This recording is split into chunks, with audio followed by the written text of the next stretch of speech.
Hola, ¿qué tal? Sé bienvenido al video de hoy. Hablaremos de la revisión de aquel sistema de glándulas de secreción interna. ¿Lo recuerdas? Hoy presentamos sistema endocrino. Entonces, a comenzar. Así es, este está formado por glándulas que fabrican hormonas, que son mensajeros químicos del organismo. Transportan información e instrucciones de un conjunto de células a otro. El sistema endocrino influye a casi todas las células, órganos y funciones del cuerpo. Síndrome endocrino metabólico. Los síntomas más frecuentes por los cuales acuden los pacientes al facultativo son los siguientes: astenia, poliuria, polidipsia, polifagia, obesidad, delgadez, aumento del volumen del tiroides, exoftalmia, alteraciones de la talla y virilismo. La astenia es considerada como la pérdida de energía, la ausencia total de fuerza con sensación subjetiva de cansancio o debilidad que les impide realizar esfuerzos que hacían anteriormente. Hay tres tipos: la astenia ligera, que se observa en el curso de varias enfermedades como la hepatitis viral; astenia moderada, que suele ocurrir en enfermedades metabólicas, donde el paciente es capaz todavía de llevar a cabo ciertas actividades físicas; y astenia intensa, donde la severidad del cuadro clínico puede invalidar al paciente, lo cual se puede observar en el estado final de enfermedades neoplásicas. Polidipsia es la sensación excesiva de sed que obliga al enfermo a ingerir cantidades inadecuadas de agua, a veces más de 15 litros en el día. Hablemos de su etiología: psicógena o potomanía, alteración de los mecanismos reguladores de la sed; veras, nefrogénicas, hipopotasémicas, hipercalcémicas, entre otros. Polifagia es la exageración de los deseos de comer. Es caracterizada por un hambre incontrolable de cualquier tipo de alimento.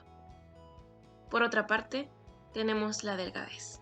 Cuando el individuo tiene un peso menor al que corresponde para su talla, edad y sexo, con ausencia de enfermedad. Tipos de adelgazamiento: por alimentación incorrecta, por enfermedad o por estado constitucional. No está considerado como una enfermedad, sino un estado muy relacionado con individuos de hábito asténico, talla alta, cuello largo, escápulas aladas, entre otros. Adelgazamiento o desnutrición es el proceso evolutivo y siempre patológico que abarca desde el uso exagerado de las reservas, carbohidratos y grasas, hasta la destrucción de los tejidos. Cada enfermo tiene su manera propia de adelgazar, llegando así al estado de caquexia, que es el grado máximo de desnutrición. Sistema inmuno-hematopoyético. Ahora estaremos viendo un nuevo término, el cual es la hematopoiesis, la cual consiste en la formación y el desarrollo de células sanguíneas. Otro término empleado en relación con esto sería la hematología, el cual es la rama que estudia los elementos que conforman la sangre. También veremos que conforman los ganglios linfáticos, el vaso y otros trastornos de hemostasia. Con respecto al área de atención médica, el médico hematológico tiene que conocer primordialmente las manifestaciones estomatológicas y por ende conocer gran parte de las enfermedades hematológicas, ya que estas están muy relacionadas con una respuesta negativa ante cualquier tratamiento estomatológico.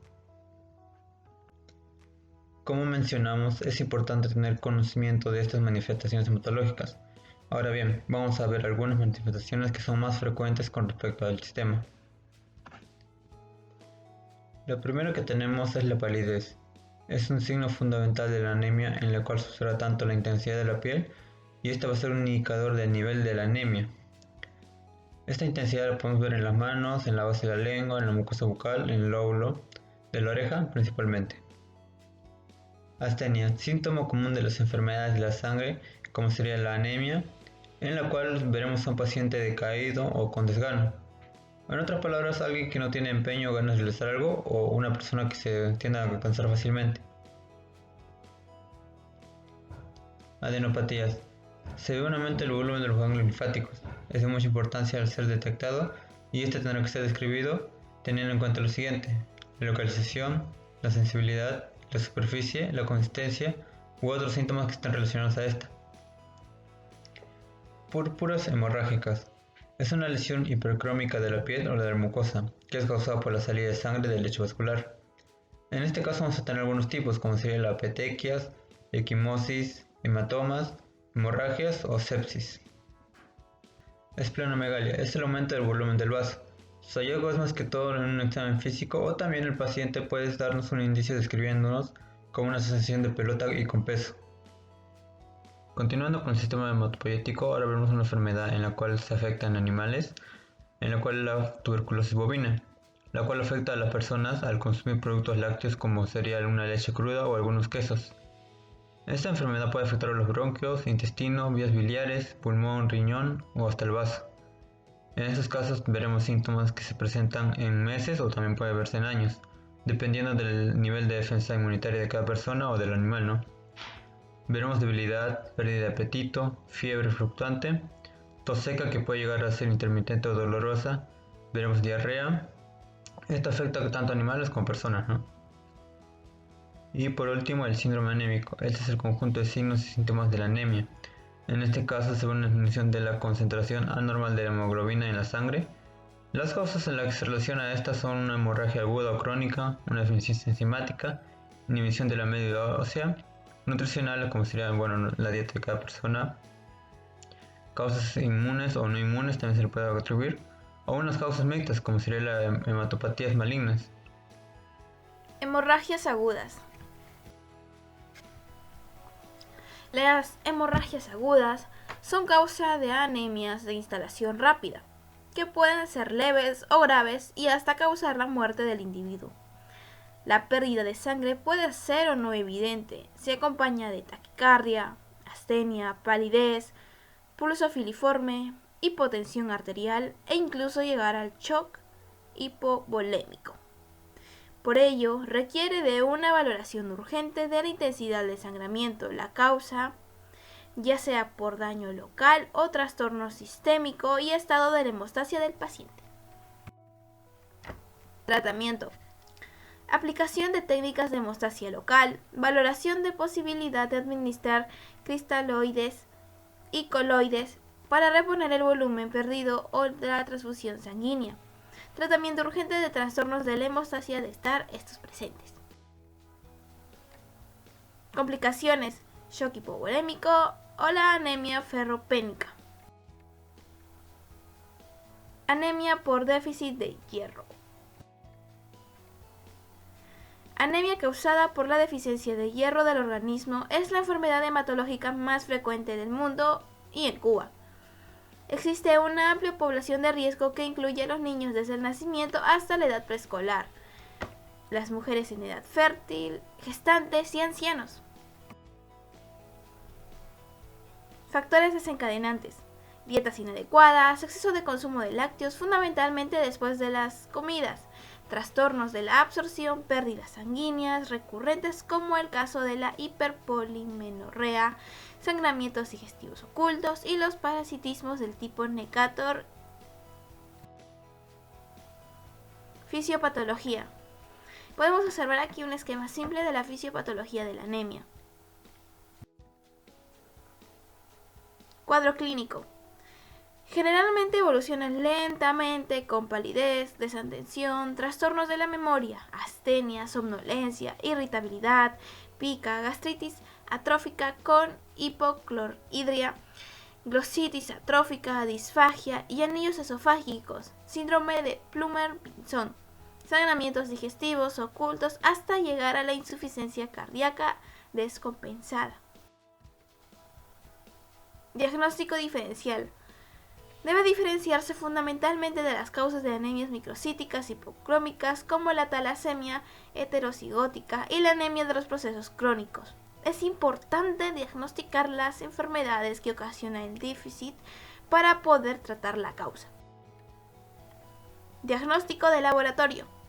Anemia microcítica e hipocrómica trombocitopenia, hierro sérico e índice de saturación de la hemoglobina disminuidos, capacidad total de transporte de las transferrinas elevadas, prueba de azul de Prusia en el medulograma negativa. Permite teñir los depósitos de hierro en los precursores eritroides de la médula ósea. Tratamiento. Se debe determinar la posible causa y tratarla. Administrar sales de hierro oral o por vía parenteral. Es importante que el tratamiento oral se mantenga hasta un mínimo de 4 meses una vez normalizadas las cifras de hemoglobina para restaurar los depósitos de hierro y así evitar la recaída. El tratamiento parenteral, intramuscular, tiene en cuenta las cifras de depósito, por lo que se administra dosis total fraccionada. Complicaciones. Además de la anemia, que puede ser severa, la deficiencia mantenida de hierro puede traer trastornos en el cociente intelectual de niños y de forma irreversible, además de causar baja talla y bajo peso. Anemia megaloblástica. La anemia megaloblástica es un término morfológico descriptivo referido a una anemia asociada a cambios megaloblásticos como consecuencia de una eritropoiesis ineficaz por maduración asincrónica núcleo-citoplasma, secundaria a una deficiencia de ácido fólico y o vitamina B12. Recordemos que es el ácido fólico. Viene a ser una vitamina que interviene como coenzima en los procesos de transporte de grupos metilos. No se sintetiza en el organismo, por lo que debe tomarse en la dieta. Donde está presente está en vegetales no cocidos, huevo, hígado y frutas. Se absorbe en el duodeno y yeyuno proximal. La vitamina B12 es una vitamina presente en tejidos animales y bacterias que tiene circulación enterohepática y requiere de un factor intrínseco para su absorción gástrica. Presente en las carnes, el queso, huevo, leche, hígado. Participa en la síntesis del DNA. Y ahora, su deficiencia eleva los niveles de ácido metilmelónico, que se cree que sea el responsable de las alteraciones de la mielina y en el sistema nervioso central. Este pequeño esquema nos va a resumir sus características, su patogenia, ya que va a causar este déficit de ácido fólico una lenta síntesis del DNA. Va a afectar otras series hematológicas como el pancitopenia, la anemia por déficit de vitamina B12, va a tener alteraciones digestivas, polineuropatías por falta de vitamina B12 y va a ser causado por la disminución de ingesta, de absorción, debido a la deficiencia del factor intrínseco causado por la anemia perniciosa, la mala absorción de vitamina B12, bacterias, parásitos, alteración en la utilización y cómo se diagnostica con la concentración sérica de vitamina B12, orina, sangre. Con los trastornos hematopoyéticos, seguiremos con la hemofilia. Sabemos muy bien que la hemofilia es una enfermedad típica de la sangre que se va a clasificar en 3. En este caso, les hablaré muy breve y sobre la hemofilia A. Se define como la deficiencia de factores de coagulación, que esta va a producir una deficiencia del factor 8 en la coagulación, obviamente. Su etiología es congénita. Según sea el grado de deficiencia, se va a poder manifestar la enfermedad. La hemofilia generalmente va a estar afectada o ser exclusivamente única en varones. El cuadro clínico es que será según el grado de deficiencia de la enfermedad. Esta puede ser leve, moderado o grave, y en proporción serán las manifestaciones que se presenten. Se dice que la mayoría de los pacientes tienen en común las hemorragias postraumáticas o postcirugías. Los síntomas de la hemofilia A es que generalmente las hemorragias más graves son las que se van a producir en articulaciones, riñones, ojo, cerebro, lengua, garganta, hemorragias digestivas, hemorragias genitales, entre otros. También tenemos otros sangramientos, pueden considerarse graves según sea su magnitud y pueden causar la muerte del paciente. Luego continuamos con otras el trastorno hematopoyético, que es la trombocitopatía, o también muchos lo llaman trombocitopenia. ¿Cuál es el concepto de denominación? Nos dice que se denomina por lo general a trastornos de la función de las plaquetas. Su etiología pueden ser dos: congénita o adquirida. La congénita es cuando es genético y lo adquieres de tus padres, ¿no? De generación en generación. Tenemos ejemplos de enfermedad de Gleason, enfermedad de Bernard-Souler, etc. La adquirida tenemos como ejemplos la pospúrpura trombocitopénica idiopática, post-dengue hemorrágico, por hepatopatías, por drogas, etc. Pero también tenemos que tener en cuenta algunos medicamentos que pueden alterar las plaquetas. Estos medicamentos son antiinflamatorios no esteroideos, expansores del plasma, etanol, trifluperazina, dipimiridol, vitamina E y aspirina. Esta última, la aspirina, se destaca porque su acción antiagregante plaquetaria persiste todo el tiempo de la vida plaquetaria, o sea, es irreversible. El tiempo de vida de las plaquetas, como sabemos, es de 10 días.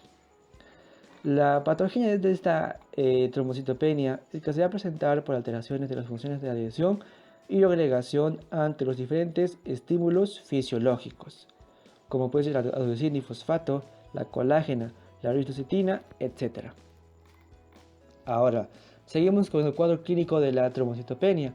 El cuadro clínico nos dice que puede ser asintomático, pero a veces el paciente tiene manifestaciones leves que no se percata y no señala a antecedentes patológicos. También se refiere a que la mayoría de las veces podemos encontrar petequías espontáneos o equimosis o hematomas exagerados post-traumas o espontáneos, muy frecuente en la gingivorragia. La hemorragia post-cirugía puede ser severa e intermitente. Se presentan epistaxis, metorrogias, hematurias, etc. Se debe diferenciar también otras causas de sangramiento y hemorragias por alteraciones plasmáticas o vasculares, como las lesiones locales de fibromas, pólipos sangrantes, etc. ¿Y cómo me diagnostico o cómo diagnostico la trombocitopenia? Generalmente se va a dar por el coagulograma. Este coagulograma puede ser normal o estar alterado el tiempo de sangramiento y la retracción del coágulo. La forma de diagnosticar es las pruebas de función plaquetaria, que esta puede ser específica o definitiva. ¿Qué complicaciones podemos encontrar en la trombocitopenia? Es que nos dice que las complicaciones que se pueden señalar es que son las hemorragias graves. Estas hemorragias graves generalmente pueden ocurrir a causa de un trauma o después de la cirugía. O también se le puede asociar a lo que es la anemia ferropénica, generalmente en mujeres con trastornos menstruales. Se debe añadir las complicaciones del uso de hemoderivados. El tratamiento nos dice que no existe un tratamiento específico para esta enfermedad. Solo son tratados por las hemorragias importantes o se condicionan al paciente para cirugías. Pero los antifibrolíticos son muy útiles, sobre todo en casos ligeros. Cuando se impone realizar una cirugía o hay sangramiento severo, se administran hemoderivados que aportan plaquetas. Se contraindican las drogas que alteren la función plaquetaria y hemostática en general. Se imponen técnicas hemostáticas cuidadosas. Ahora, el tratamiento estomatológico es que a los pacientes que se han diagnosticado con trombocitopatía debe solicitarse al médico tratante las especificaciones para que nosotros como odontólogos podamos realizar un tratamiento adecuado, ¿no? Tenemos que pedir referencias sobre su estado de salud, su historia clínica, sus medicamentos, entre otras cosas. Por último, hablaremos de la púrpura trombocitopénica idiopática, o también denominada PTI. Un concepto es que es una enfermedad de la púrpura causada por la disminución del tiempo de vida plaquetaria, generalmente por acción de autoanticuerpos. La etiología es que nos dice que es autoinmune. Generalmente el trastorno inmunológico suele ocurrir por forma adquirida, pero nos dicen que los hijos de unas madres enfermas pueden adquirir esta enfermedad a través de las placentas, a través de la vía placentaria, y desarrollar una enfermedad similar pero autolimitada, o sea que lo podemos controlar la enfermedad. El cuadro clínico es que típicamente van a aparecer petequías o equimosis estas equimosis y petequias van a aparecer bruscamente y se les debe de descartar o se le debe producir un cuadro clínico similar con otras enfermedades. También nos dice que es muy frecuente encontrar a pacientes que presenten gingivomorragia. En algunos casos pueden ser muy severa. Entonces, atendiendo a ciertas características de evolución de la enfermedad, se ha planteado la clasificación clínica siguiente. El PTI agudo, que es un cuadro que remite totalmente antes de los 6 meses, es más frecuente en niños, y el PTI crónico, que evoluciona por más de 6 años y es más frecuente en adultos. Y el diagnóstico del laboratorio de la PTI generalmente va a ser por el coagulograma, que generalmente va a dar por el tiempo de sangrado prolongado y la retracción de coágulo intráctil. Luego tenemos el medulograma y la biopsia de la médula con hiperplasia compensadora del sistema granulopoyético, no otros signos de infiltración medular o sustitución del tejido. El tratamiento que podemos dar a un paciente con un tratamiento médico en sí es que se han ensayado numerosos tratamientos, pero todos están encaminados a detener el mecanismo autoinmune. Generalmente tenemos a los esteroides, inmunosupresores, inmunoglobulina G endovenosa, denazol, plasmaféresis, etc. Se van a contraindicar medicamentos que afecten la función hemostática general. Y los tratamientos estomatológico u odontológico es que se debe generalmente coordinar con el médico para imponer cualquier tratamiento previo al paciente en procesos invasivos. En casos de administración de hemoderivados que aporten plaquetas, se va a ver limitada por la acción de los anticuerpos que van a acortar de manera importante el tiempo de vida media de las plaquetas transfundidas, por lo que se debe proceder a administrar esteroides en altas dosis. Estos esteroides podrían ser como la gamma-globina G endovenosa para bloquear el mecanismo inmunológico. Ahora hablaremos de la semiología respecto al sistema reproductor masculino. Primero empezaremos de cómo se realiza una historia clínica para realizar un examen físico a este sistema reproductor.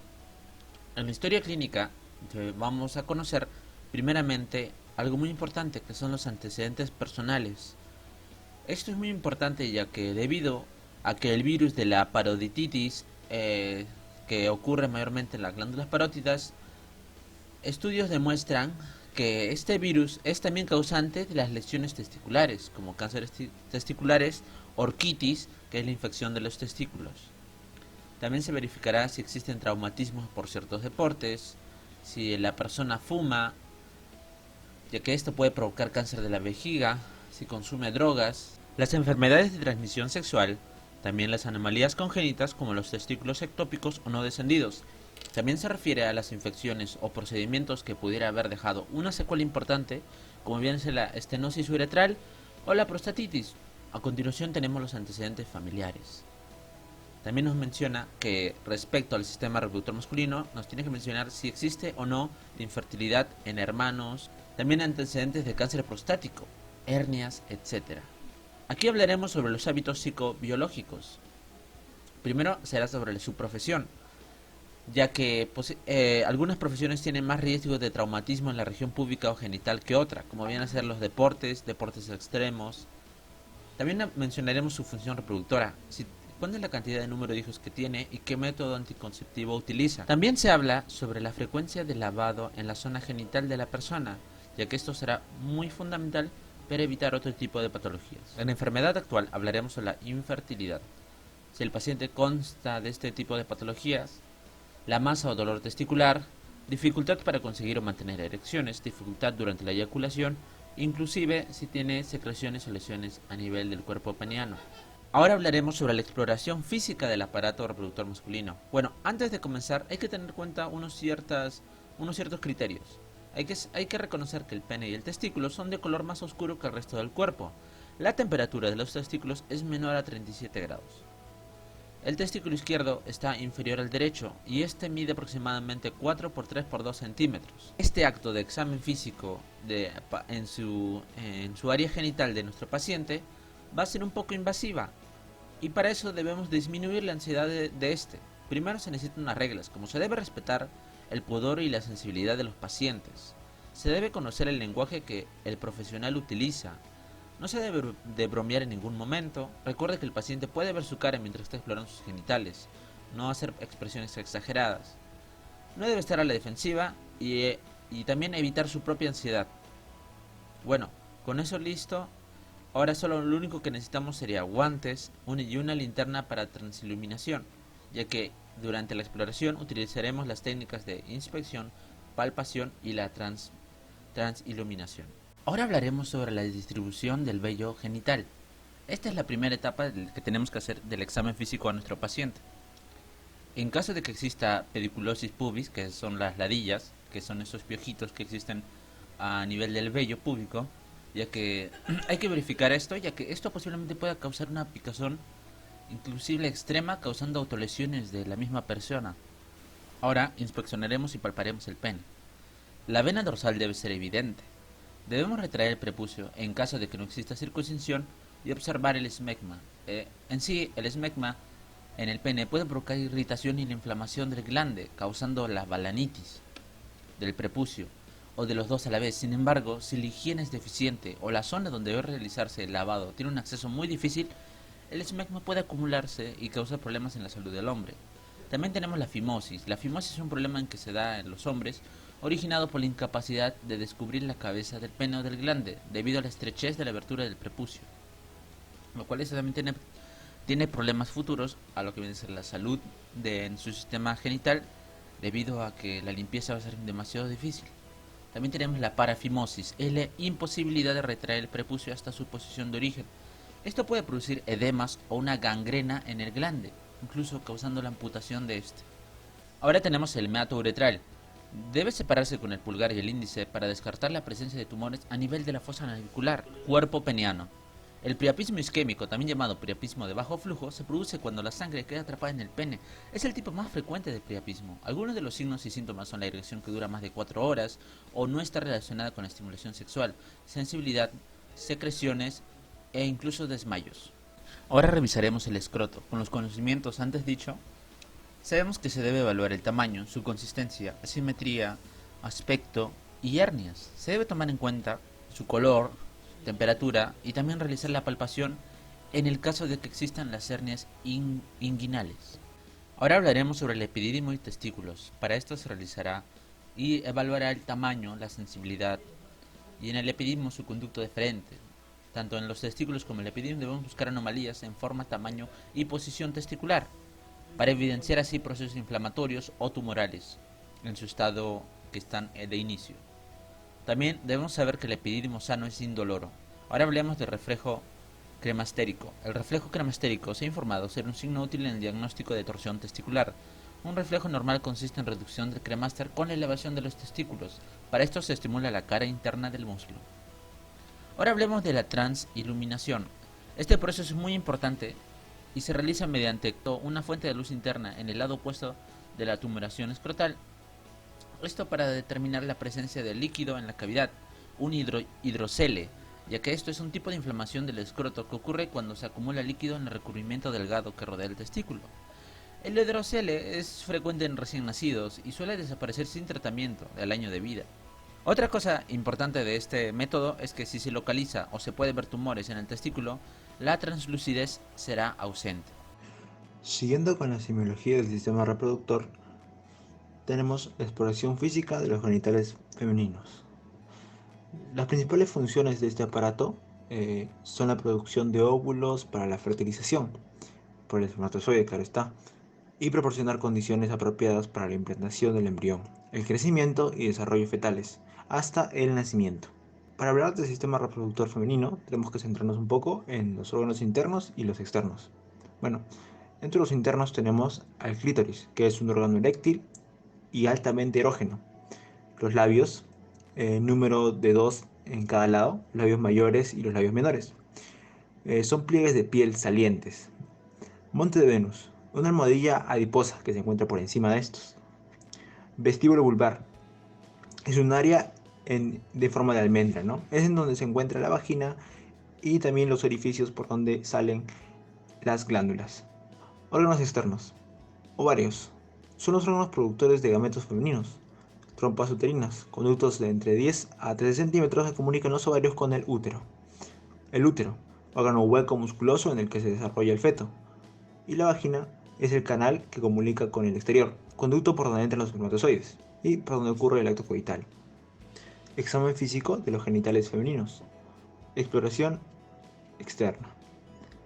Primero tenemos la inspección. Empezamos por el monte púbico, los labios mayores y el perineo, en ese orden.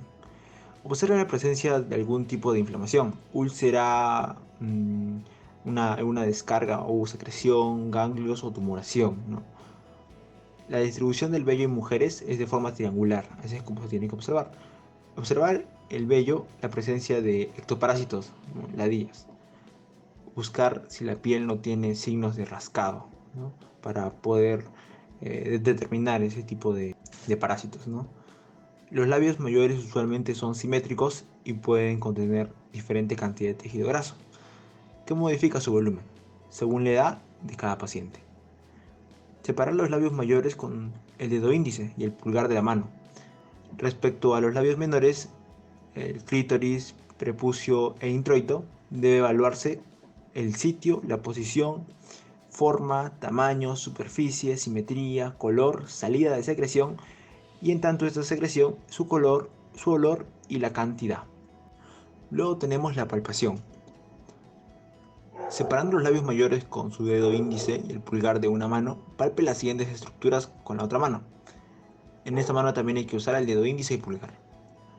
Labios mayores, palpe consistencia de superficie, realizar expresión de glándula Bartholin y busque masas y quistes o tumores.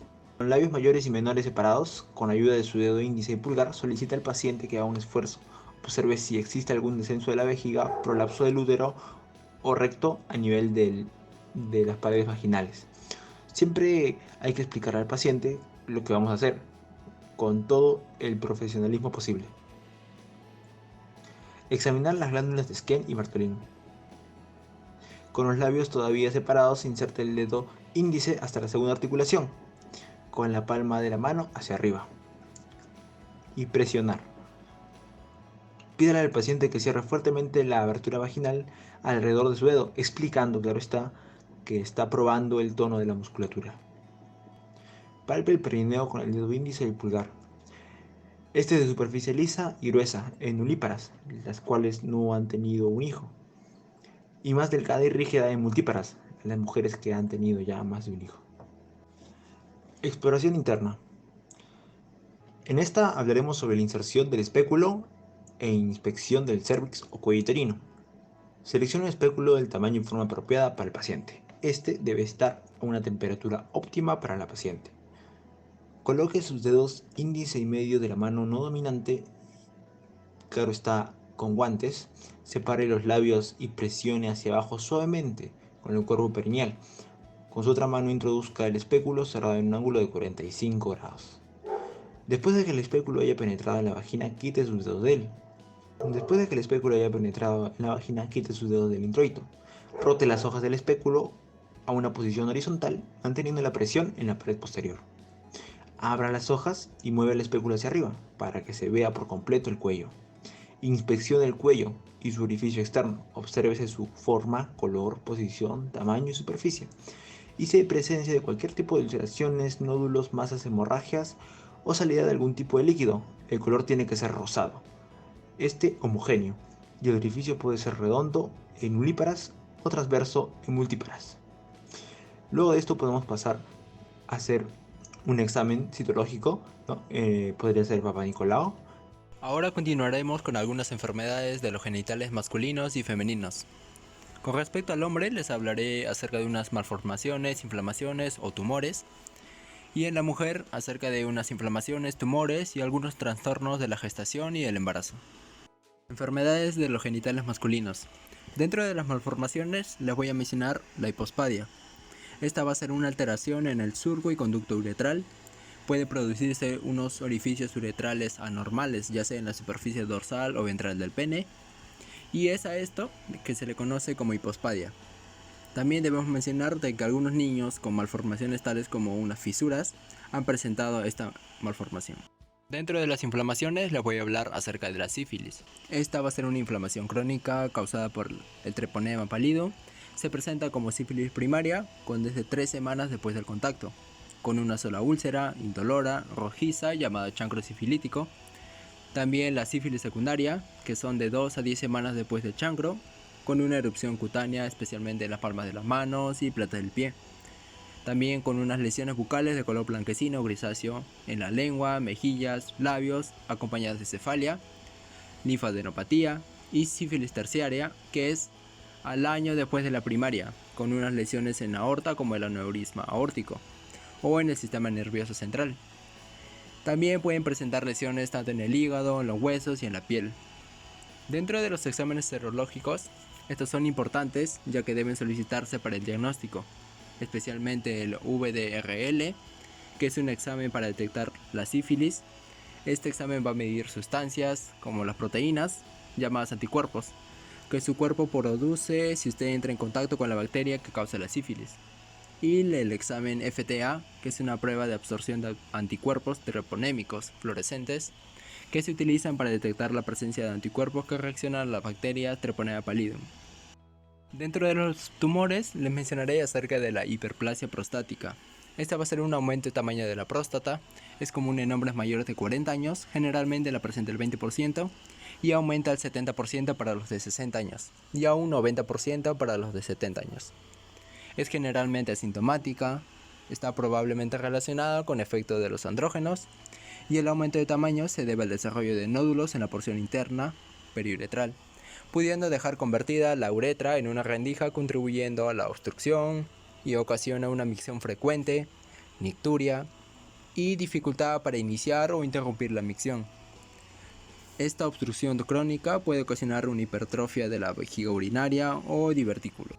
Ahora les hablaré acerca de algunas enfermedades de los genitales femeninos. Como en un inicio ya les expliqué, les voy a hablar acerca de algunas inflamaciones, tumores o algunos trastornos de la gestación o trastornos en el embarazo.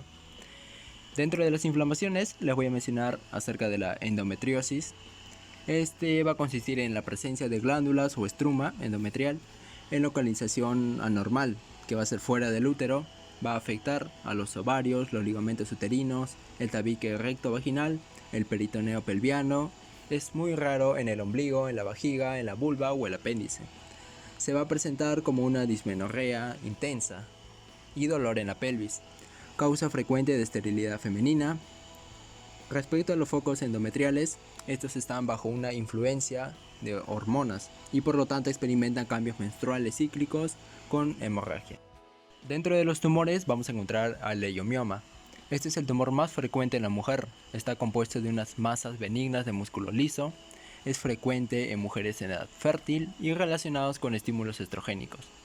Este tumor se va a presentar como unos nódulos bien circunscritos, redondos de consistencia firme y pueden estar en el miometrio, bajo la serosa o por debajo del endometrio. Pueden ser asintomáticos o también suelen presentarse con hemorragia uterina normal, dolor, alteraciones en la vejiga y también infertilidad. Dentro de los trastornos de la gestación y el embarazo vamos a encontrar el embarazo ectópico. Esta va a ser la implantación del embrión en un sitio diferente al útero. Generalmente ocurre en las trompas de falopio y raramente en el ovario.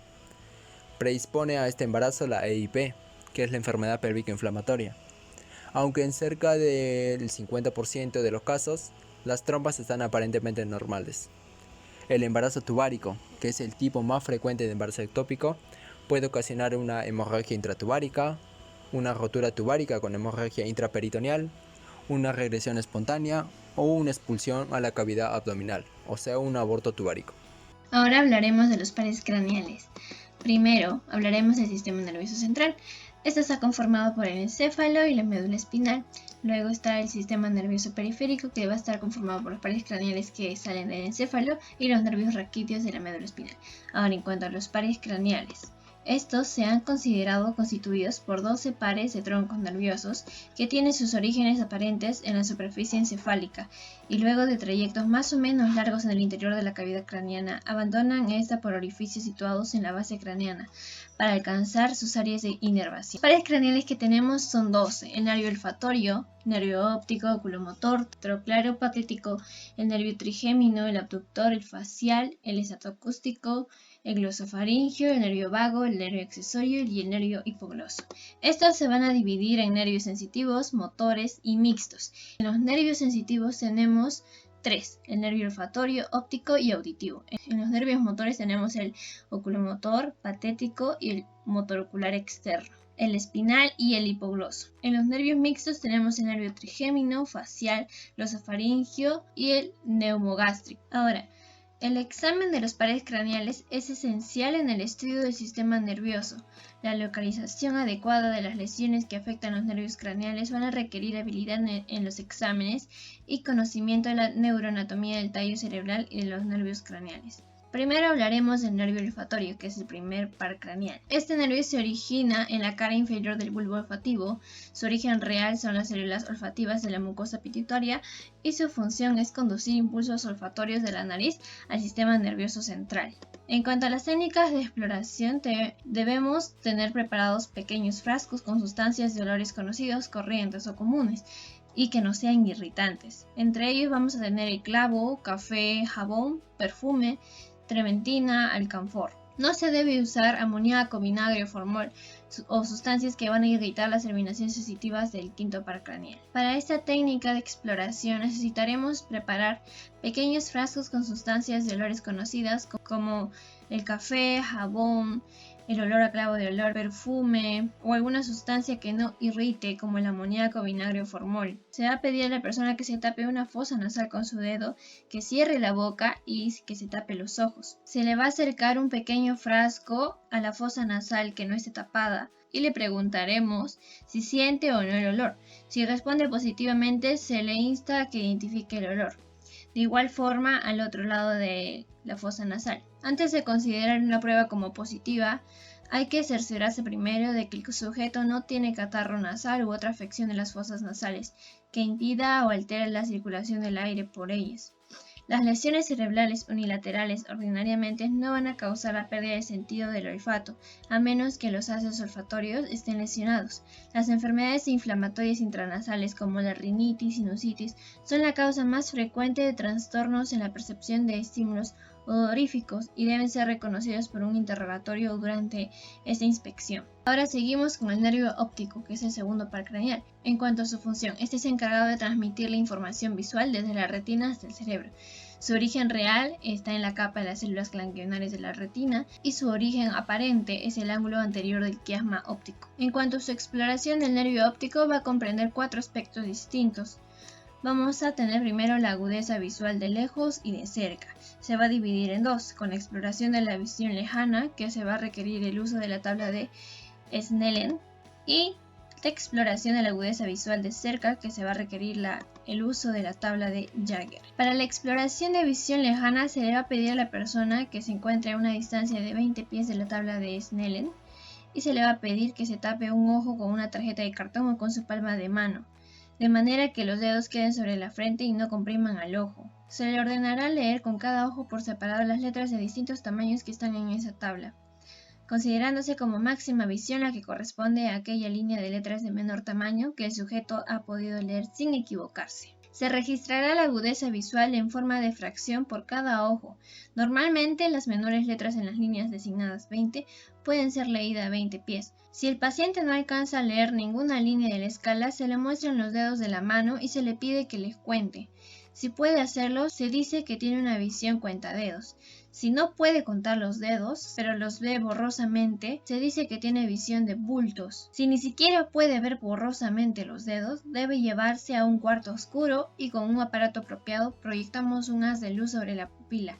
Y si el sujeto no percibe la luz, se dice que tiene amaurosis, anopsia o ceguera. En cuanto a la exploración de la agudeza visual de cerca, se le pide a la persona que lea la tabla de Jagger a las letras pequeñas de un diario o de una hoja de directorio telefónico sostenido a 30 centímetros de sus ojos. Una persona que no tenga alteraciones y que sea capaz de leer las letras pequeñas. Ahora observamos, si el paciente tiene que alejar la tabla o el papel para poder distinguir adecuadamente las letras, tiene incapacidad para enfocar los objetos cercanos debido al deterioro de la acomodación de del ojo, lo que se denomina presbicia. Ahora tenemos la perimetría y campimetría. La perimetría consiste en determinar el perímetro del campo visual correspondiente a cada ojo, es decir, la superficie que cada uno abarca al mirar, también llamada visión periférica. La campimetría consiste en explicar el campo visual. Para ello nos vamos a citar frente a frente del paciente. Nos vamos a mirar los ojos en línea recta horizontal a una distancia de unos 60 centímetros.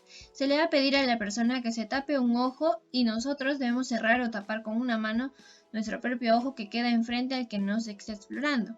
Ambos nos debemos mirar el ojo descubierto del otro. Se va a extender por completo nuestro brazo izquierdo y si se explora el ojo derecho del sujeto, se va a introducir un objeto o un dedo en movimiento en el campo visual del ojo que se explora, desplazando nuestra mano a lo largo de los ejes principales del campo visual. Tenemos también otros exámenes que son la visión de los colores y el examen del fondo del ojo. En cuanto a la visión de los colores, se le puede mostrar al sujeto algunos de los colores simples y ver si es capaz de identificarlos. Los especialistas, los oftalmólogos, cuentan con láminas apropiadas para esta exploración como lo son los discos de Ishibara. Se va a examinar cada ojo por separado, mostrándole al sujeto objetos de color rojo, azul, verde y amarillo. En el examen del fondo de ojo se realiza mediante la oftalmoscopía usando el instrumento llamado oftalmoscopio. Esto se hace para detectar ciertas patologías graves en sus fases iniciales como la retinopatía diabética, la degeneración macular o la melanoma del ojo. Ahora hablaremos del par craneal 3, que es el nervio motor. Su función tiene una función motora y parasimpática. Es uno de los nervios que controla el movimiento ocular y es responsable del tamaño de la pupila y de inervación en los músculos extrínsecos del ojo. Se origina en el mesencéfalo. Ahora el par craneal 4, que es el nervio ocular común. Es un nervio craneal pequeño que tiene una función motora, ya que inerva el músculo oblicuo superior del ojo. En cuanto al par craneal 6, que es el nervio patético, su función es el movimiento del músculo recto lateral, por lo que permite la abducción del ojo. Se origina tras salir del seno cavernoso. El motor ocular externo se introduce en la órbita por la hendidura esfenoidal, dentro del anillo tendinoso común de los músculos rectos. Pasa por debajo del motor ocular y termina en la cara interna del músculo recto lateral, la cual inerva. Estos tres nervios se exploran conjuntamente, ya que ellos inervan los músculos extrínsecos e intrínsecos del globo ocular. En la movilidad extrínseca del ojo vamos a tener la abertura palpebral y los movimientos oculares. En la abertura palpebral, la simple inspección de las facies permitirá darse cuenta si las dos aberturas palpebrales son de la misma amplitud, o si una de ellas está más estrecha porque el párpado superior de un lado está más descendido que el otro. Igualmente, si un ojo está cerrado porque no hay elevación del párpado superior de ese lado, será índice de parálisis de ese músculo por lesión al menos del tercer par craneal. En cuanto a los movimientos oculares, después de observar la apertura palpebral, vemos si ambos globos oculares se encuentran simétricos o si alguno de ellos presenta desviación hacia arriba, abajo, afuera o adentro. La mirada normal son cuando los ojos se mantienen en posición central o cuando se encuentran en reposo. Ahora fijaremos la cabeza del sujeto con una mano y le vamos a instruir a que siga con su vista nuestro dedo o un lapicero que vamos a mover enfrente de sus ojos. Vamos a mover primero en dirección horizontal, derecha, izquierda y viceversa, hasta las posiciones extremas, después en sentido vertical de abajo arriba y viceversa, y seguidamente se realizará el movimiento en las 6 direcciones a puntos cardinales de la mirada, partiendo del centro y retornando al punto central, que corresponde a los movimientos que le imprimen al globo ocular cada uno de estos músculos extrínsecos. Cuando la persona mire hacia el punto más distal en los campos lateral y vertical, se fija cuidadosamente en los movimientos conjugados de los globos oculares y en la presencia de movimientos involuntarios cíclicos del globo ocular. Se explora buscando estrabismo. Se pedirá a la persona que mire fijamente el lapicero sostenido aproximadamente a un pie de su distancia, mientras nosotros cubrimos uno de los ojos del sujeto. Se observa si hay algún movimiento en el ojo descubierto. Al retirar la cubierta, se observa algún movimiento del otro ojo. Se repetirá la operación tapando y destapando el otro ojo. El hallazgo normal sería que la mirada se mantenga sobre el lapicero durante la maniobra tape y destape, lo que indica una buena fuerza muscular y visión binocular. En cuanto a la motilidad intrínseca del ojo, están las pupilas, el reflejo fotomotor y el reflejo consensual y el reflejo de la acomodación y convergencia. En cuanto a las pupilas, miraremos su forma y contorno. La forma normal es una forma circular y contorno regular, aunque a veces se presenta elíptica. Su situación es central, aunque a veces puede estar algo excéntrica con relación al centro del iris. Su tamaño es variable y guarda relación con la intensidad de la luz a que estén sometidas. Se dilatará en la oscuridad y se contraerá a medida que aumenta la luz. Cuando la pupila esté muy contraída y tenga un menor de 2 milímetros, se va a denominar miosis, y cuando están muy dilatadas, con diámetros de 5 milímetros a más, se va a denominar midriasis. En cuanto al nervio trigémino, este nervio se va a dividir en 3 ramas: oftálmica, maxilar y mandibular. Su función va a ser transportar la sensibilidad general del rostro, la cabeza, y va a inervar los músculos de masticación. En el nervio trigémino, que es el quinto par craneal, la porción sensitiva se explorará en forma similar a la sensibilidad en general. Para ello utilizaremos mechitas de algodón, alfileres y objetos fríos o calientes. En la porción motora se palparán los músculos temporales y después los maceteros, mientras ordena a la persona que apriete fuertemente sus dientes o que mastique. También se le va a pedir que el sujeto abra su boca, mientras con una mano se opone a ello. En el caso de parálisis de los masticadores de un lado, observaremos al palpar con la mano libre que el macetero del lado afecto no se contrae, no se endurece, y en tanto que el lado sano sí lo hará. En cuanto al nervio facial, se origina en neuronas motoras del núcleo facial, y su origen real es en la parte sensitiva del núcleo del tracto solitario. En su función controla los músculos de expresión facial, así como el sabor en los 2/3 anteriores de la lengua. También suple inervación preganglionar parasimpática a varios ganglios nerviosos de la cabeza. En cuanto a su exploración, tenemos la exploración o función motora y sensorial.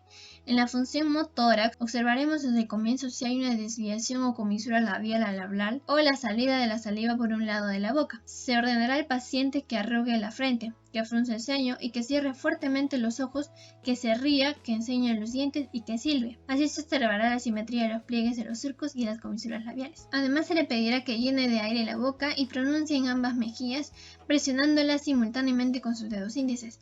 Se va a notar si se escapa el aire por uno de los lados de la boca. Se explorará la fuerza de cierre de los párpados pidiendo al sujeto que mantenga los ojos fuertemente cerrados, mientras nosotros tratemos de abrirlos elevando los párpados con sus pulgares.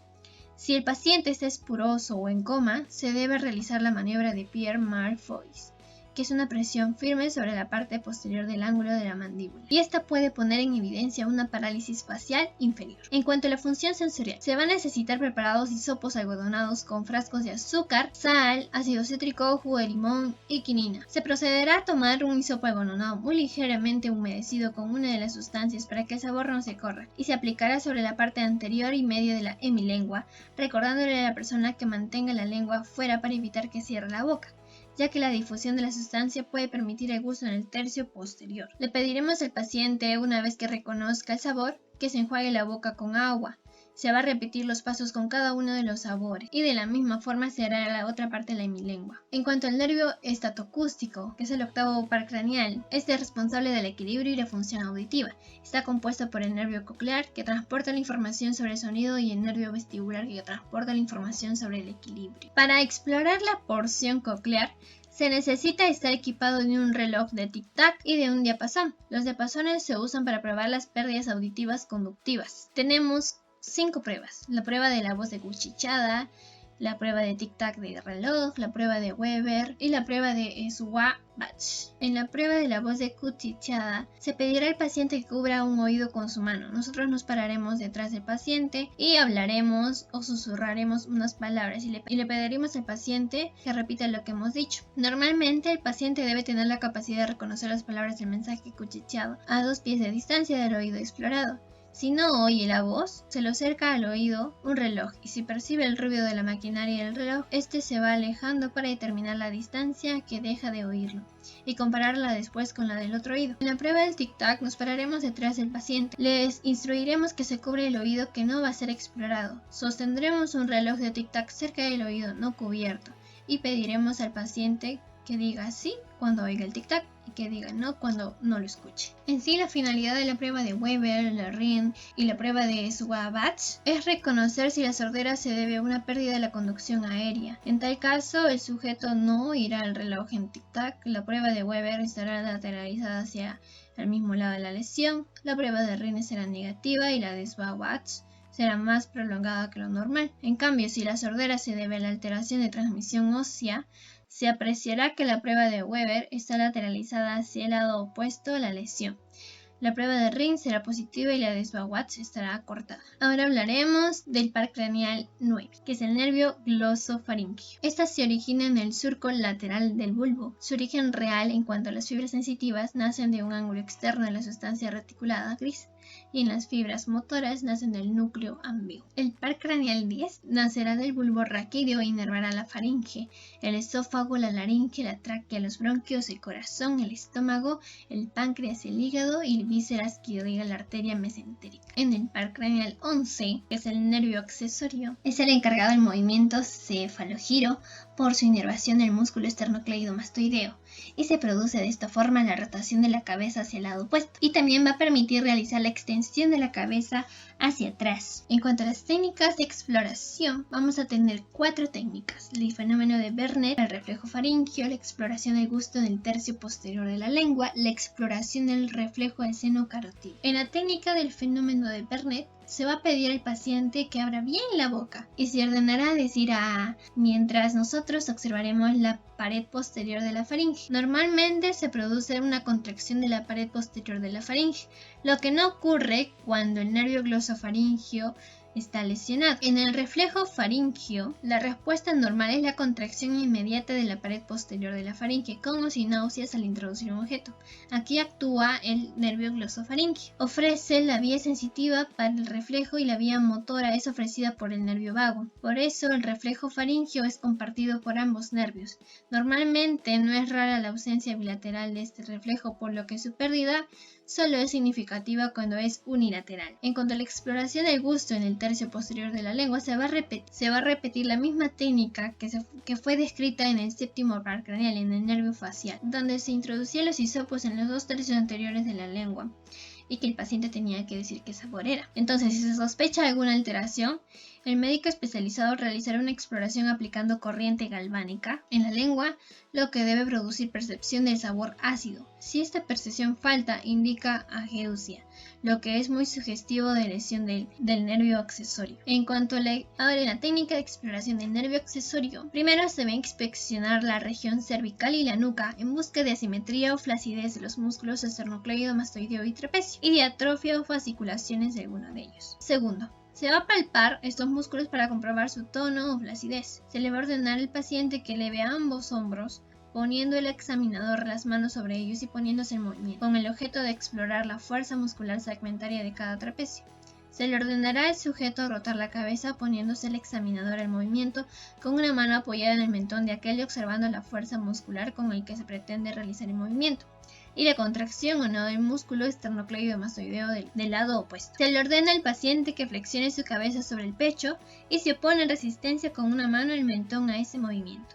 La cabeza se desviará hacia el lado paralelo. Ahora pasamos al nervio hipogloso, que es el último par craneal, el par craneal 12. Este se encarga especialmente de coordinar los movimientos de la lengua. Se encuentra en el cráneo y se extiende hasta llegar al borde lateral de la lengua. En cuanto a la técnica de exploración, tenemos 3: trofismo y simetría de la lengua, posición de la lengua y fuerza muscular. En el trofismo y simetría de la lengua, se le ordena a la persona abrir la boca y observar la lengua y sus 2 mitades son iguales y simétricas, o si hay atrofia de alguna de sus mitades.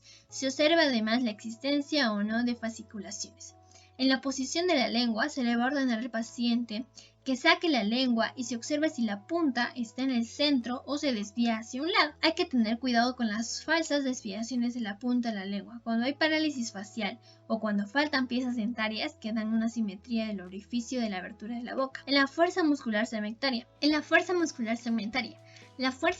segmentaria de la lengua se explora ordenándole al sujeto que presione con la lengua una de las mejillas contra las cuales el examinador ha colocado sus dedos o mano por fuera.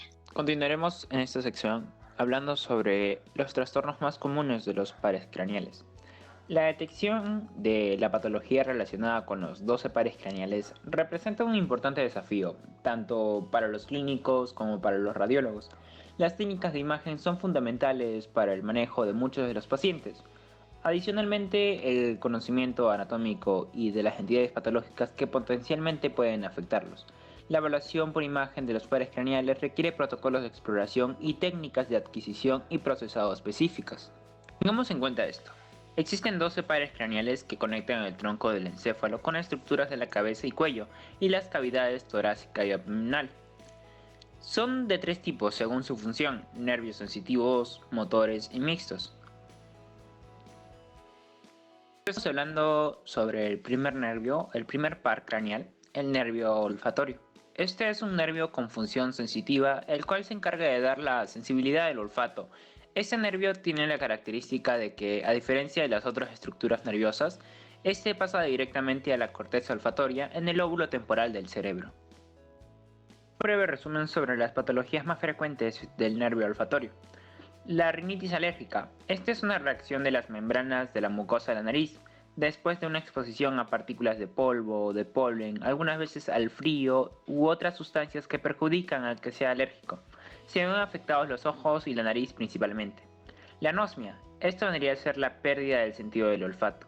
Hiposmia. Algunas personas tienen un sentido del olfato reducido. Estas personas pueden ser capaces de oler algunos aromas, pero otros no. La cacosmia. Esta es una percepción imaginaria de un olor desagradable, ocasionada por una infección, un problema neurológico o una alucinación. La hiperosmia es un sentido del olfato muy sensible. La parosmia hace que las personas interpretan mal olor, detectando algo desagradable cuando el olor es neutro o agradable. Continuamos con el segundo par craneal, el nervio óptico. Este es el encargado de transmitir la información visual desde la retina hasta el cerebro.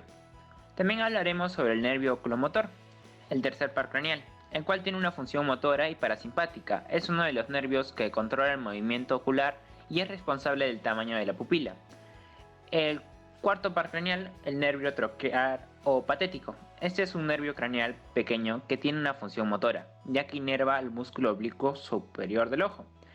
Y también hablaremos sobre el sexto par craneal, el nervio abducen o motor ocular externo. Las patologías más frecuentes: escotoma, que es la pérdida de visión en una sección del campo visual. La amaurosis o la ceguera es la pérdida de visión en el ojo por lesión orgánica. La hemianopsia, esta es la pérdida de visión de una mitad del campo visual. La cuadrantopsia es la pérdida de visión en un cuadrante del campo visual. La miopía. Esta es una anomalía o defecto del ojo que produce una visión borrosa o poco clara de los objetos lejanos. Se debe a una curvatura excesiva del cristalino, que hace que las imágenes de los objetos se formen un poco antes de llegar a la retina. El astigmatismo es una anomalía o defecto del ojo, el cual consiste en una curvatura irregular de la córnea, lo que provoca que se vean algo deformadas las imágenes y poco claro el contorno de las cosas. La hipermetropía es una anomalía o defecto del ojo que consiste en la imposibilidad de ver con claridad los objetos próximos y se debe a un defecto de convergencia del cristalino, que hace que los rayos luminosos converjan más allá de la retina. El estraísmo divergente. Esta es una anomalía de la visión binocular caracterizada por una divergencia de las líneas de la mirada cuando los ojos están en reposo fisiológico. El síndrome de Homer. Es un síndrome causado por una lesión de los nervios simpáticos de la cara y se caracteriza por pupilas contraídas, miosis, y un párpado caído y anidrosis, que es la sequedad facial. El estrabismo convergente es un trastorno en el cual los dos ojos no se alinean en la misma dirección y por lo tanto no miran al mismo objeto al mismo tiempo. La afección se conoce más comúnmente como ojos viscos. La diplopía o visión doble es un fenómeno subjetivo el cual se presenta cuando el paciente está mirando con ambos ojos. Es causada por un defecto en la alineación de los ejes visuales producido por la afectación de un músculo ocular. La oftalmoplegia es la existencia de una parálisis de alguno de los músculos extraoculares. La oftalmoplegia internuclear afecta la mirada conjugada hacia un lado debido a una lesión del fascículo longitudinal medial. Es un signo muy frecuente en pacientes que presentan una esclerosis múltiple o una lesión en el tronco cerebral. Ahora vamos hablando sobre el quinto par craneal, el nervio trigémino. Este es un nervio craneal mixto que cuenta con una porción sensitiva y una porción motora.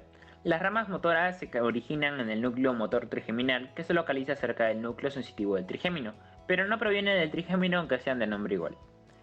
Las patologías más frecuentes: la neuralgia del trigémino, que puede ser esencial o sintomática. La neuralgia esencial, más frecuente en mujeres de alrededor de la quinta década de la vida. Se caracteriza por episodios de dolor punzante e intenso de segundos a minutos de duración. En los ojos, orejas, labios, nariz, cuero cabelludo, frente, mejillas, boca, mandíbula y el lado de la cara, que aumentan progresivamente su frecuencia y pueden pasar de ser aislados a muchos por día. La neuralgia asintomática. El 3% de los pacientes con neuralgia del trigémino presenta esclerosis múltiple. Otras causas incluyen infecciones virales del ganglio trigeminal o comprensiones de este o de la raíz principal por meningiomas, quistes, ectasias arteriales u otro tipo de vasos aberrantes. El cuadro de dolor suele tomarse permanente y de intensidad variable. La lesión del nervio puede producir dolor, hiperestesia, parestesias o hipoestesia de uno o varios de los territorios inervados. El séptimo par craneal, el nervio facial.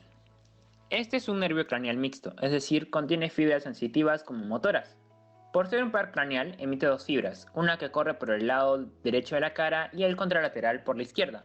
Las patologías más frecuentes. La parálisis facial. Se reconocen dos tipos, la periférica y la central. La parálisis facial periférica corresponde a la lesión del núcleo del facial y sus eferencias, y las lesiones son siempre homolaterales respecto de la parálisis. Consiste en un síndrome agudo con debilidad de la musculatura facial por afectación del nervio facial después del núcleo de este nervio, el intranuclear. Si el origen es anterior al núcleo supranuclear, no es parálisis periférica, sino parálisis central. Es la más frecuente de todas las parálisis de los nervios craneales. Puede ser unilateral si afecta únicamente a un lado y en raros casos bilateral. Según su origen puede dividirse en dos grupos. La parálisis facial periférica idiopática o primaria, también llamada parálisis de Bell o parálisis de Frigor, es la más habitual y no se conoce la causa que la origina. La parálisis facial sintomática o secundaria, su frecuencia es menor, en este caso la parálisis facial es uno de los síntomas de otra enfermedad. La parálisis facial central consiste en la parálisis de la musculatura facial anterior contralateral con conservación del territorio facial superior. El reflejo corneano se encuentra normal y no hay alteraciones del gusto. Las lesiones son siempre contralaterales respecto al de la parálisis y el compromiso es exclusivamente motor. Se observa parálisis de la musculatura facial correspondiente a la parte inferior de la cara. El espasmo hemifacial puede ser idiopático o sintomático. Más frecuente en mujeres adultas, se caracteriza por la contracción paroxística involuntaria y unilateral de la musculatura facial. Suele comenzar en el orbicular del párpado, con el tiempo en un alto porcentaje de casos progresa hasta afectar los demás músculos inervados por el séptimo par, que se contraen simultáneamente con la musculatura ocular. La hemiatrofia facial progresiva, el síndrome de Perry-Humber. De inicio en la adolescencia, y de progresión lenta, es más frecuente en las mujeres. Se caracteriza por un adelgazamiento hemifacial progresivo con pérdida del tejido subcutáneo, oscurecimiento de la piel y disminución de la secreción sudorípara, no atrofia ni parálisis musculares. Diplegia facial, se denomina así a la parálisis facial bilateral. Las causas, el síndrome de Guillain-Barré, que es un trastorno neuromuscular poco frecuente caracterizado por la parálisis bilateral de varios músculos de la cara. El nervio craneal, el nervio auditivo o vestíbulo coclear, es el responsable del equilibrio y la función auditiva. Es un nervio aferente de tipo sensorial. Patologías frecuentes, las hipoacusias. Suelen acompañarse de tinnitus, consiste en notar golpes o sonidos en el oído que no proceden de ninguna fuente externa. Y si la vía vestibular se afecta, se asocia al vértigo. Otros signos y síntomas dependerán de la causa que los origine. Las hipoacusias o sorderas por afección del oído externo o medio se denominan de transmisión. Las hipoacusias o sorderas por afección del oído interno o nervio coclear se denominan neurosensoriales, de percepción o nerviosas. La hipoacusia de transmisión. Se afectan en el modo predominante los tonos graves. El conducto auditivo externo puede estar obstruido por tapones de cera o cuerpos extraños. La hipoacusia neurosensorial. La caída se produce en los tonos agudos. El oído interno se lesiona debido a traumas acústicos agudos como el producido por explosiones o crónicos como el vinculado al medio laboral. Vértigo posicional o benigno. Es la causa más común del vértigo y se caracteriza por episodios de vértigo o nistagmo paroxístico de pocos segundos a un minuto de duración, desencadenados por cambios posicionales cefálicos como girar en la cama o extender la cabeza. El síndrome de Meniere. Es más frecuente en hombres en la cuarta y quinta década de la vida. Se caracteriza por la aparición de vértigo intenso acompañado de nistagmo, náuseas, vómitos e imposibilidad de deambular. El par craneal, el nervio glosofaringeo. Sensitivo general de la mucosa de la faringe, la amígdala palatina, el tercio posterior de la lengua, la trompa auditiva y el oído medio. Una patología que mencionamos es la neuralgia del glosofaringeo. Su frecuencia es mayor después de los 60 años y se caracteriza por un dolor paroxístico intenso de segundos a pocos minutos de duración, localizado en la pared posterior de la faringe, en la base de la lengua, en la región amigdalina e irradiado al trago de la oreja, cuya palpación puede desencadenarlo. En ocasiones se inicia en la oreja y se irradia a la faringe. Suele manifestarse durante la deglución o protrusión de la lengua.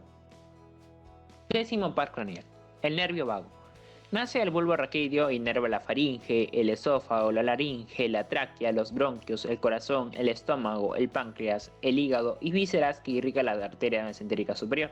Algunas patologías. La colitis es la hinchazón o inflamación del intestino grueso o colon. Sin embargo, existen diferentes tipos de colitis. La colitis ulcerosa es una enfermedad de tipo crónico que se caracteriza por la inflamación y presencia de heridas o úlceras en la pared interior del colon. La colitis tóxica es una complicación grave de colitis ulcerosa. Colitis asociada al uso de medicamentos, al consumo de ciertas sustancias, vitamina C, suplementos de hierro, antiinflamatorios no esteroides como el ácido acetilsalicílico y antibióticos, entre otros, puede generar irritación del colon. La colitis hemorrágica, ocasionada por la bacteria Escherichia coli. Colitis nerviosa puede aparecer cuando se viven situaciones de estrés y nerviosismo con frecuencia. Colitis granulomatosa se debe a un padecimiento autoinmune conocido como enfermedad de Crohn o enteritis regional. Gastritis es la inflamación de la mucosa gástrica que en la gastroscopía se ve enrojecida, presentándose en forma de manchas rojizas, las cuales representan irritación o hemorragias. El lobo par craneal, el nervio accesorio o espinal, también conocidos como nervios raquídeos, son aquellos que se prolongan desde la médula espinal y atraviesan los músculos vertebrales para distribuirse a las zonas del cuerpo. El hombro caído, la parálisis unilateral del onceavo par, determinará la debilidad en la rotación de la cabeza hacia el lado opuesto y en la inclinación de esta. La flexión de la cabeza producirá una inclinación leve del mentón hacia el lado enfermo. Las fibras superiores del trapecio se encontrarán hipotróficas y el hombro caído. Su elevación contra una resistencia evidenciará la disminución de la fuerza. El doceavo par craneal o el nervio hipogloso es un nervio craneano que se encarga especialmente de coordinar los movimientos de la lengua. Se encuentra en el cráneo y se extiende hasta llegar al borde lateral de la lengua. Algunas patologías, el síndrome del agujero rasgado posterior o síndrome de Bernet, se afectan los pares noveno, décimo y onceavo. Los pacientes presentan disfagia, disfonía y homolateralmente, parálisis del velo de paladar y ausencia del reflejo nauseoso y palatino, pérdida del gusto en el tercio posterior de la lengua, anestesia del tercio posterior de la lengua, el paladar, la úvula, la faringe y la laringe. Disartria corresponde a una alteración en la articulación de las palabras. Se atribuye a una lesión del sistema nervioso central y periférico. Se distingue de una afasia motora en que no es un trastorno del lenguaje, sino del habla. Es decir, el paciente manifiesta dificultades asociadas con la articulación de fonemas. Algunos tipos de disartria. La disartria vulvar, causada por una lesión en el bulbo raquídeo que afecta a los núcleos del aparato orolingofaringeo. La disartria pseudovulvar. La lesión se localiza en las vías corticovulvares que unen la corteza cerebral, que envía los estímulos voluntarios con los centros del bulbo raquídeo. Se puede deber a infartos lacunares o a enfermedades como la esclerosis lateral amiotrófica, ELA. La disartria cerebelosa se debe a la afectación del cerebelo, órgano importante en la coordinación del movimiento corporal. En este caso se da una habla escandida. La disartria parkinsoniana, la que se da en el contexto de una enfermedad de Parkinson o en otros síntomas parkinsonianos.